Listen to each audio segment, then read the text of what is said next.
welcome to Cassette and the Pen podcast. So introduce yourself to us.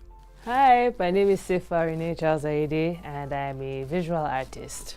My name is Aishatu Ahmed. I'm a fashion designer going on 14 years now. I'm a photographer, sometimes a videographer, sometimes and a painter, but mostly a fashion designer. My name is Wina Idoma. I'm an architect by profession and then I'm a fine artist. You're welcome. Thank you. So I'm going to ask you a few questions. Research shows that 70% of artists fall into depression and 62% attempt suicide. Whoa. What do you think is the cause of this? I'll speak based off what's happening in Nigeria. So, cost of living. I'll say the cost of living has grown really crazy in a very short period of time. So it's hard to imagine how certain business owners are coping, and you're thinking of businesses where they're selling quote unquote essentials, right? Now, I'm not disputing or looking down on the value of art in society, but now when person don't chop, that the person can go and say, okay, let me look for a frame to put in my heart, in my house, right? So where people are struggling to feed, priorities shift. And you as an artist, I think you would begin to question the worth of your work, because with this understanding in mind, you're like, if people have not eaten, they would not consider my work. And I think inevitably it forces you to question, like, of all things for me to sell, of all jobs for me to take up, why art? Like, if I was an artist and in Mishai, there's hope. But that all your life's earnings is dependent on this job of being an artist, you feel like you shot yourself in the leg and you're just, it's hard. I think easily you have a downward spiral into hopelessness, which then leads into depression and other manifestations of poor mental health. So I can see how that's possible for artists here to be mentally unhealthy. Honestly, hearing those statistics now is, a bit surprising, but it's not surprising as well, seeing that I feel, to the best of my knowledge, I would say many artists feel misunderstood. And not having community could lead to depression. There's that. I'm just going to gloss through them. Then there's also the part of seeing inspiration and comparison and not choosing which one suits you better. That's not what I'm trying to say. Is not choosing inspiration over comparison when they meet their peers now. And then they continue to compare their work and then they don't feel good enough with their art, and then, like I said, no support, depression, sometimes leading to anxiety. And you find that many Nigerians, yes, but also many artists have emotional issues and like mental health issues that are not really dealt with, anxiety, depression, and most times the work is an outlet for you to actually feel better about yourself. But then when you find that other people can't relate to your art, sometimes might lead to depression. To the best of my knowledge, I feel like that's what it might be. Also, let me see, what else could it be that would lead artists to be depressed? Oh, definitely. Definitely, I was trying to weave my way to that, because not feeling good enough means that you're not going to be able to sell your work. Not being able to sell your work means you don't have money, and that's never a good place to be, especially as an adult in Nigeria. So there's also that could also lead to depression and maybe suicide. So I feel like those roughly, maybe not, but could be some of the reasons why. For me, suicide and art, it's like a two different thing, right? Okay, so if we want to say an artist is into depression, it's going to be majorly from the fact of view he or herself from a fail point of view. It's a failure, right? Situations whereby you're not making money, your art is not marketing, things are not going how you plan, and then depression will slide in because, of course, as an artist, there are a lot of things you need money for. And then work don't really sell. Like you have to be like a very successful artist to put your work out that goes in, let's say, every week or every month, right? So, and then money is needed. Of course. Like, and this ongoing warfare, money is really needed. So, as an artist, it's easy to just slide into depression once you're not making sales and then there's no money. So, basically, no money. So, it's money. Money. As an architect, you're also an artist, you have the foundation of art. Yes, sir. Has there been any point in your life that you almost ran into depression, or you ran into depression, or you attempted suicide? Yes. So there was a time, right? 2021. Okay. Yeah, 2021. So I had a whole lot going on then.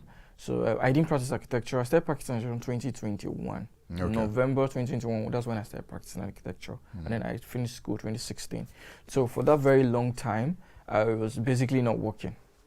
Do you understand? I was basically, I see myself as a servant person, right?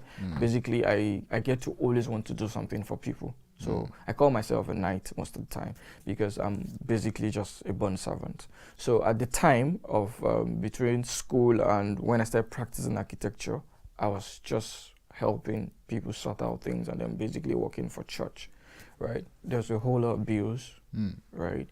And architecture wasn't doing it for me because I wasn't practicing, I wasn't selling art. So eventually I was there. There were times it was a whole lot of struggle. Actually, attempted suicide. That's like one thing most people know, a lot of people don't know. It was really terrible to the point where I had to start seeking answers. Do you understand? Start asking God questions, start asking people questions, start trying to talk to people more, and I started finding results, but it wasn't finding results and not having a social background, because at this particular time there's a whole lot of things were working on social media. Then I wasn't there. Okay. The answers I was getting was to bounce on social media, and then I'm not there, so it was very difficult to get results from social media. So it was even worse because now I'm trying to put in energy, then I wasn't making any result. So it was a whole lot, and then but then somewhere around 2021 April, I got some life-changing results, and here I am today. Okay. So where you are today, what's that thing that pushes you as a creative person? What's your motivating factor? Okay, two things. Number one, love. Number two, passion. Okay. Yes. So how does that drive you? How does love and passion drive you as a creative? Okay. So as a creative now, I love the work, and then I love the people.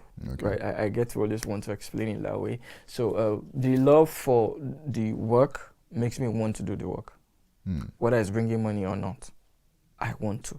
So I had to carry myself from wanting to make money out of my work to wanting to love the work so much that if it doesn't bring me nothing, I wake up the next day and I put the same hours into it. Okay. Whether it's bringing money or not, I love the work so much that I want to do it. Now, I love the people so much that I want them to see the work. Okay. So whether you're buying or not, you just come and see something good.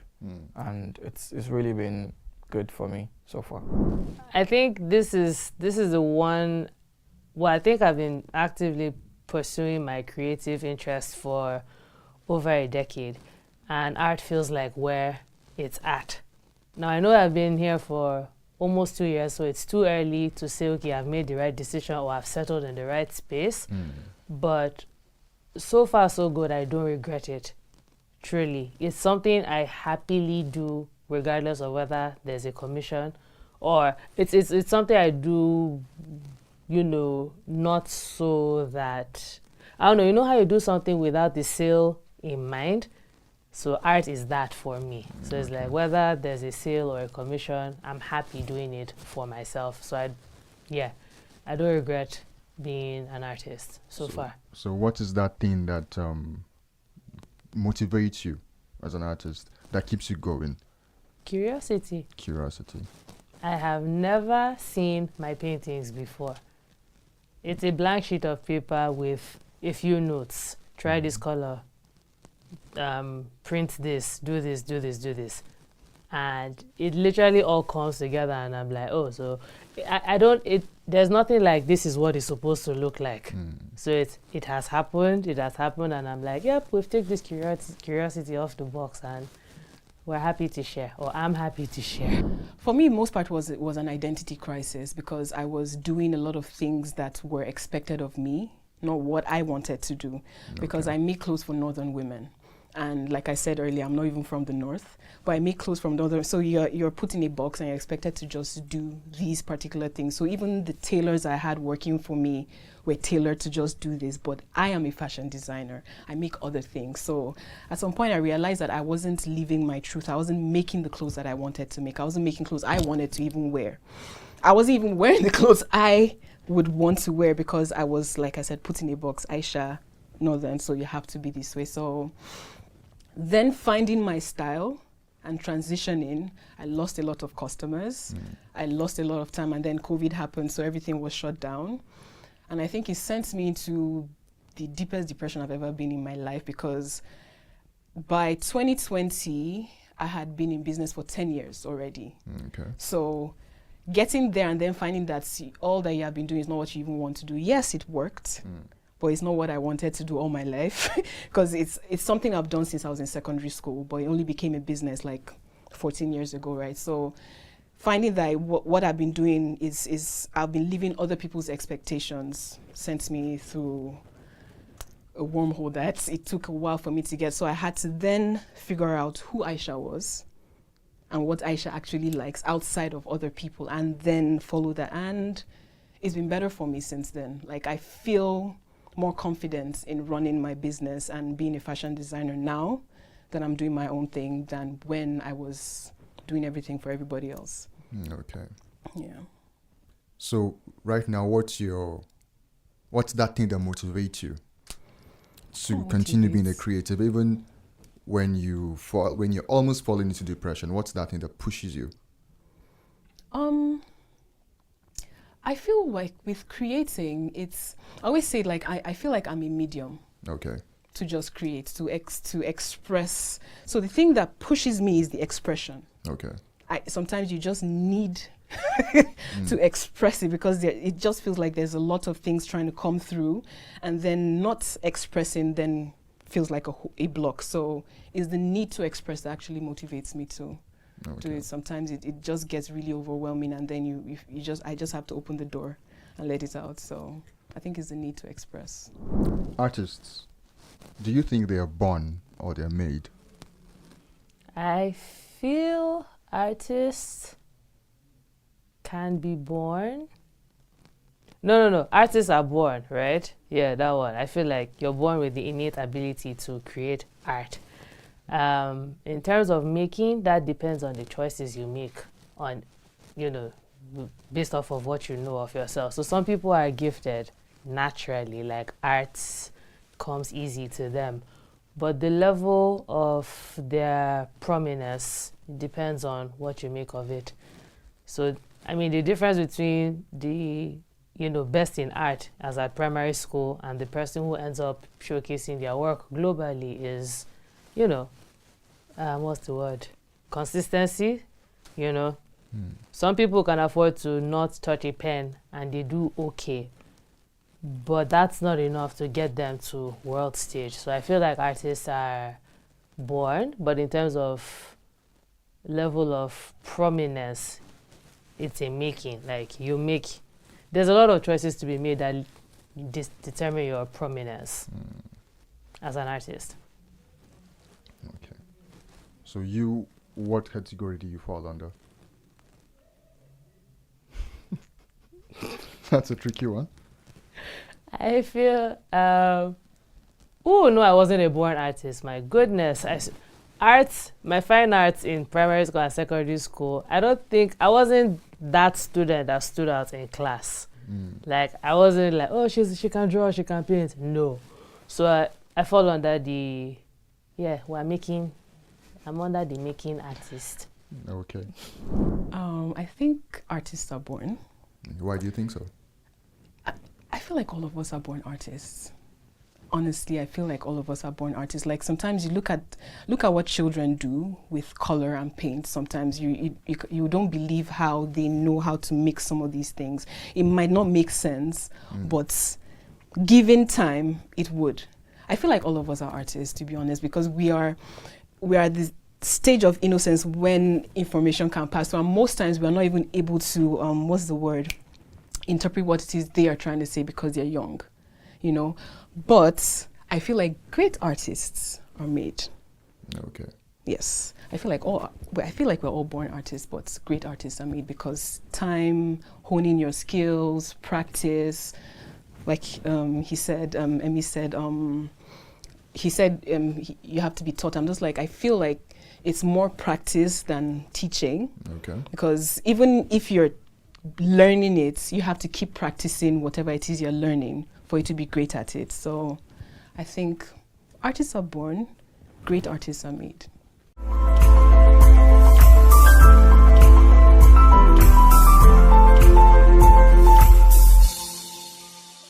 So the questions I'm going to ask now are a bit more personal.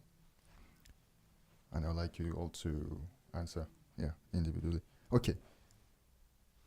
How many of you did your parents support you when you decided to be an artist?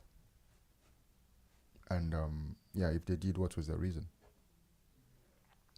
So what are we starting with?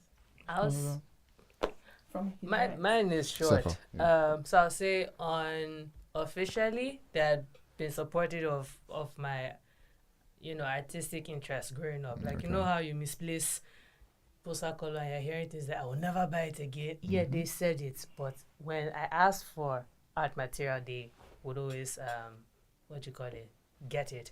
So unfortunately, my parents passed before I stepped into this officially. Sorry. But thank you. But now that I think back to my childhood and the many times you got me art supplies, trips to UTC pain, because I'm like, I know if they were around, it's not my money we're gonna be spending here. Based off of my childhood and how supportive they were, I have a feeling they'd have been super supportive now. So on to the next. And also, I did not mean to down the atmosphere, please, sorry, but continue. Oh, wow. Wina. Okay, no, my parents didn't support me doing art. My dad always wanted me to do medicine because he was a doctor, and growing up he was in his way trying to get me to do medicine. So why did you choose to be an architect and an artist? Somewhere around SS1, my dad discovered I was an art student. Okay. Wait, sorry, you said discovered? Yeah, he didn't know I was an art student.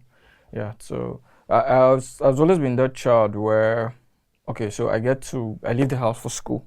And then my dad was a doctor, retired at the time, but then he was working at communities, villages within Benue, traveling to all the local governments and stuff. So he was not really home like that. So there's a point he came back, and I was like, okay, how far? Come bring your result, let me see. And then saw that I was an art student. So like, why? How? What's happening?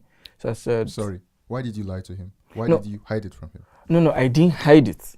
Okay. So I've always been this person where if you don't ask, you won't know. Okay. That's the point. So my mom knew because she always gets to ask. But my dad didn't ask. He always gets to travel and then come back. So he came back one time, SS1, first term, he came back like, oh, let me see your result. This is like the first time maybe in 2 or 3 years. So I went to bring my results.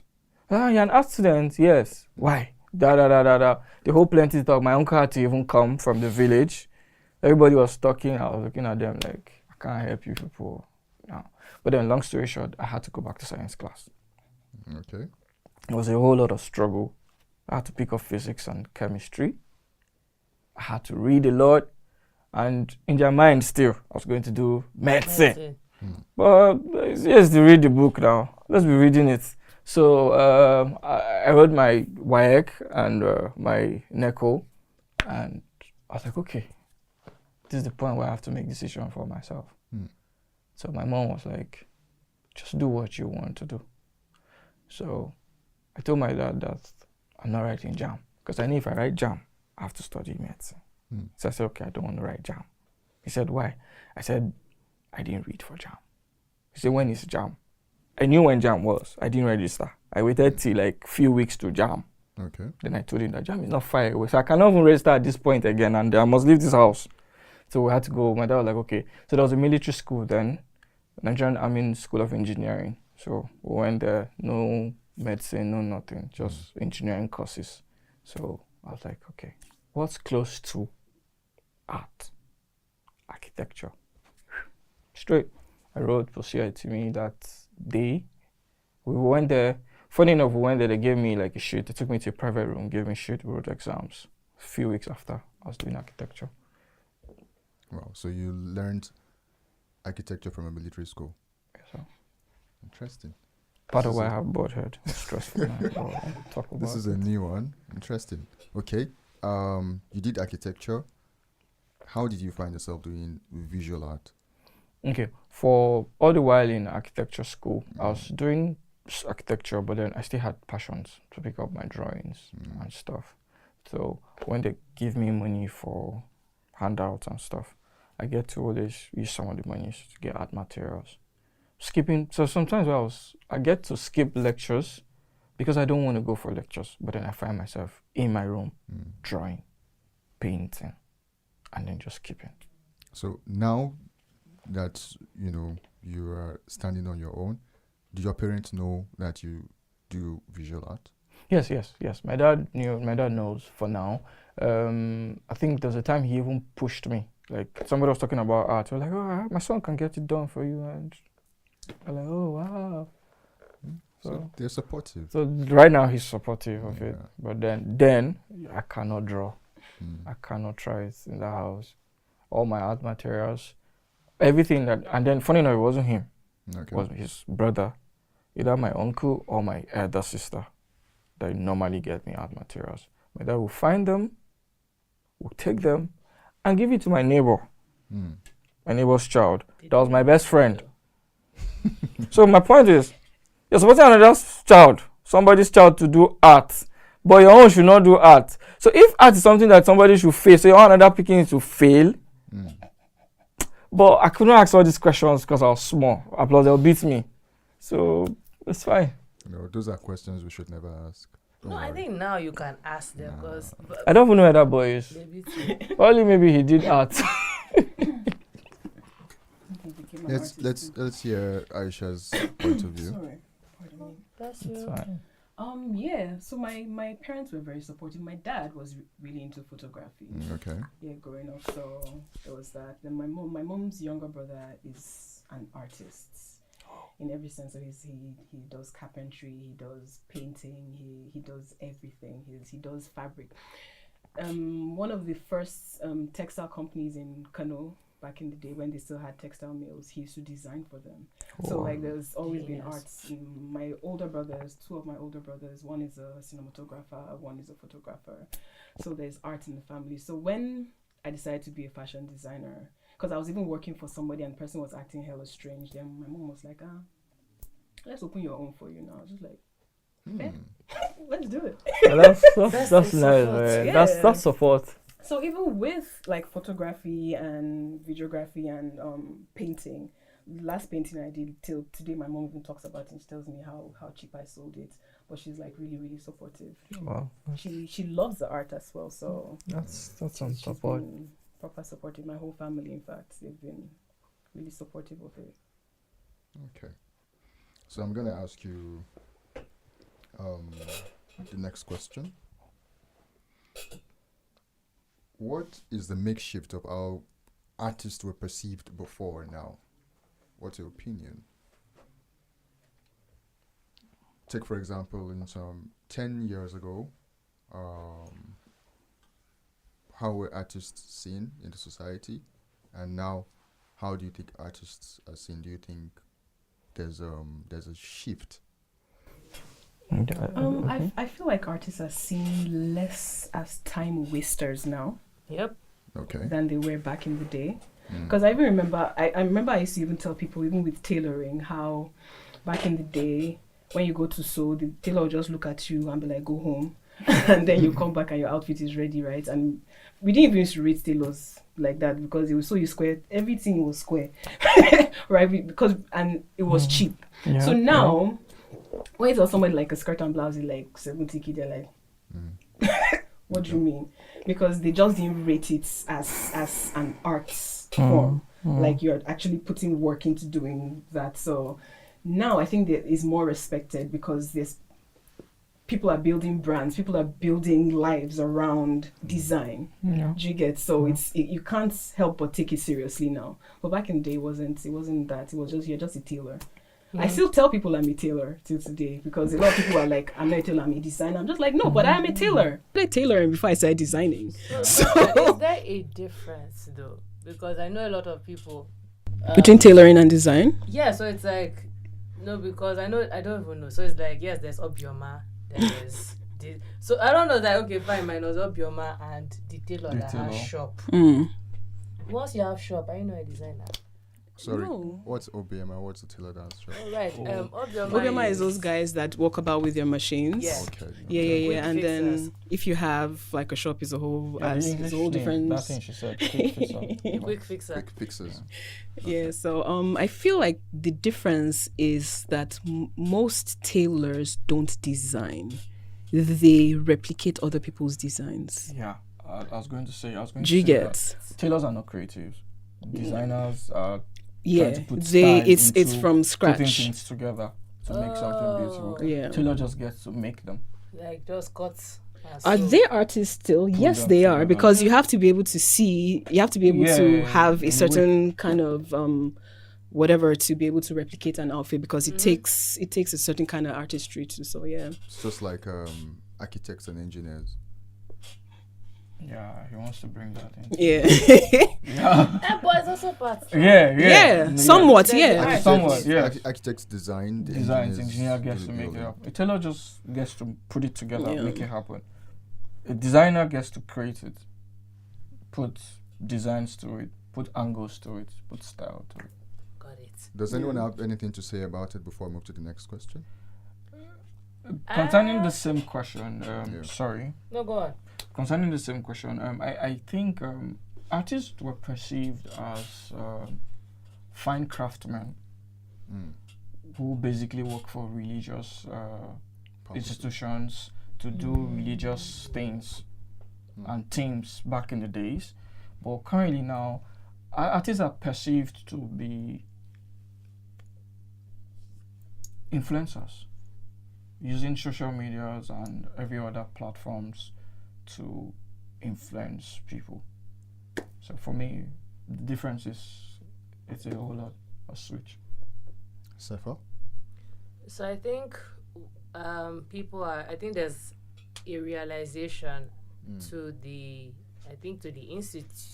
institution of art, you know, because before when you said art, you would think of the person who painted, but now I think there's a general expansion on the understanding. So when you say art, you're not welcoming, but you're understanding that there's architecture, there's fashion, there's makeup artistry, there's food, there's music, there's poetry, you understand? Yeah. And it's not crazy for you to meet somebody who is, what's the word? Is it multi-hyphenate? Because at some point I think it was a little problematic that why are you a photographer today and then you're doing poetry tomorrow? But now, thanks to, I would say, the expansion in understanding, when you hear the word art, your mind is not fixated on one thing.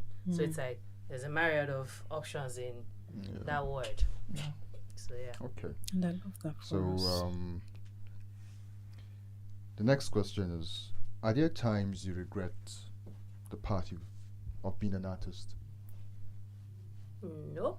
Like you wake up one day and you're like, what am I doing with my life? Am I doing the right thing? I think the only times where I have those kinds of regrets is when I have to deal with shady employees. Okay. But aside that, the work itself, I don't have any regrets. I don't know that I can think of another form of expression outside of art. I have never tried any other form of expression, let me put it that way, outside of art. So, yeah. No, I don't think. It's been smooth all the way. Okay. Congrats. Smooth. You've never woken up and you're like, oh, am I on the right path? No. No. I have never had that kind of. I've had situations where I have been depressed, but not because of whether the career choice is right, whether the path is right. It was basically because for every time there has been a chaos, it's not because of the work itself. It's because of the like more. Should I say fulfillment? More like how do I put this? More like results. Like not like am I doing the right thing? It's more like why am I not seeing this thing? Why am I not getting this target? Why am I not? So the stress most times is not about if I'm doing the right thing. I'm in God's plan for my life through art and architecture. But then sometimes and you get to deal with crazy people who get to make you feel like, why do you even do this thing for this person? Like, who's the master? Sefa. It's too soon for me to say, Okay. but so far it's been good. I don't regret it, thankfully. So there's never been a time, perhaps you don't have money, and Oh no, so you don't have money. Like, take one person. No. wait. And you- Like I said, let me it's finish too it. Let me soon. finish the analysis. You know, Okay. you wake up and there are times, your bank account will be very low, and you see your friends who are bankers or engineers, and maybe a guy just bought a new car, or a friend who is into tech just bought a new car, and you're like, damn, this guy is doing way better than me. I should have done tech. Do you? So here's the thing. I was meant to be a lawyer, right? Okay. And now that I look back and think about it, I know in my heart of heart. So funny enough, someone told me in foundation we're studying the same courses, and I was like, "Oh, what are you going to study in uni?" I said law. I was like, "No disrespect, you would not make a good lawyer." And back then I thought, "What? What do you mean?" Now that I know myself as I am now, forget. I'd have been a very they'd have thrown me out of court. So even with such a scenario, right? Yeah. I can look at those people, my friends, succeeding in their fields, and know for a fact that even if you had put me in their office, they for fire me. Bro. I Say feel that like I again. won't have done a good enough job worth living that life. So yes, I'm in the beginning, and we're looking forward to when we'll blow. But in the meantime, we're enjoying our humble beginnings. Yeah, you'll enjoy the process. Yeah. The journey is what matters. All right. So this is going to be the end of this session. So I would like to have a one-on-one with Sefa.